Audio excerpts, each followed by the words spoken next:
और बड़ी खबर महादेव बेटिंग ऐप घोटाले से जुड़ी हुई। केंद्रीय मंत्री स्मृति ईरानी ने छत्तीसगढ़ के मुख्यमंत्री भूपेश बघेल पर पलटवार किया है। स्मृति ईरानी ने कहा है कि बघेल ने पैसे लिए, उन्होंने बघेल से जवाब मांगा। इसको लेकर अब स्मृति ईरानी ने पूछा है कि कांग्रेस नेताओं को कितने रुपए मिले हैं। इस मामले में सवालों की झड़ी लगा दी भारतीय जनता पार्टी ने। भारतीय जनता पार्टी की तरफ से स्मृति ईरानी केंद्रीय मंत्री, उन्होंने प्रेस कॉन्फ्रेंस की और सवालों की बारिश कर दी। आपको सुनवाएंगे भी ने क्या कुछ कहा, स्मृति ईरानी ने क्या सवाल पूछे, सुनिए।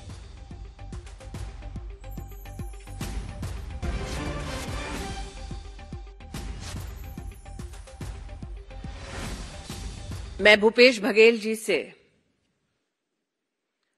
और कांग्रेस के नेतृत्व से कर रही हूं।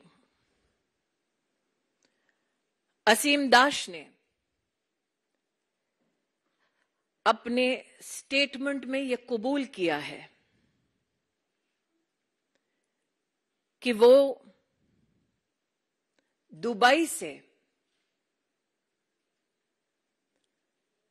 आदेश अनुसार रायपुर आए। उनको आदेश ये हुआ था कि कांग्रेस के चुनाव के खर्चे के लिए पैसा दिया जाए। असीम दास ने ये कबूल किया कि ये पैसा महादेव ऐप के इलीगल बेटिंग ऑपरेशंस का पैसा है। असीम दास ने कबूल किया कि शुभम सोनी महादेव ऑनलाइन बुक के टॉप लेवल मैनेजमेंट में शामिल हैं। ये तथ्य चौंका देने वाला है कि जिस शुभम सोनी के बारे में असीम दास ने स्टेटमेंट दिया है, एविडेंस ये माना जाता है कि इन्वेस्टिगेशन एजेंसीज के पास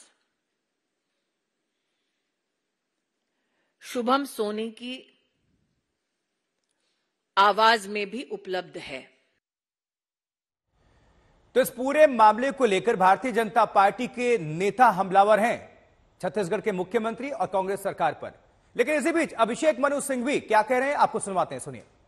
विदित है कि छत्तीसगढ़ में बुरी हार की तरफ अग्रसर है बीजेपी। पूरी दुनिया जानती है, वो जानते हैं, और हर मापदंड से ये सर्वविदित है। यह भी सर्वविदित है कि ईडी के साथ साझेदारी कह लीजिए, पार्टनरशिप, गठबंधन कह लीजिए, सहयोग कह लीजिए, ईडी के साथ साझेदारी, गठबंधन और सहयोग बीजेपी सरकार और बीजेपी पार्टी का तीव्रता से बढ़ रहा है जैसे जैसे वो हार उनके पास आ रही है।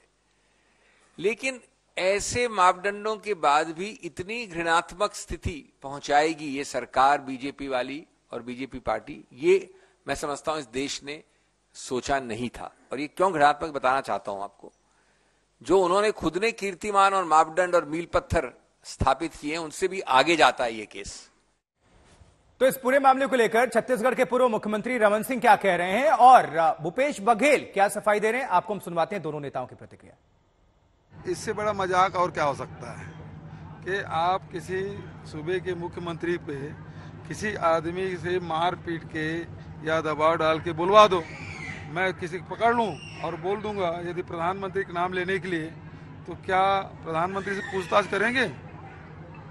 मतलब किसी की इज्जत उछालना बहुत आसान हो गया। सर, आप 508 करोड़ रुपया की लेन देन हुआ है, इसका मतलब ये हो गया कि छत्तीसगढ़ का मुख्यमंत्री अब जुआ, सट्टा, महादेव ऐप वालों से भी पैसा लिया है। शराब घोटाला, कोयला घोटाला, चावल घोटाला वहां तक ठीक है, मगर ये तो प्रमाणित दस्तावेज प्रस्तुत कर दिया ईडी ने। अब बचा ही क्या? किसी राज्य के मुख्यमंत्री के लिए इससे ज्यादा शर्मनाक बात और क्या हो सकती है?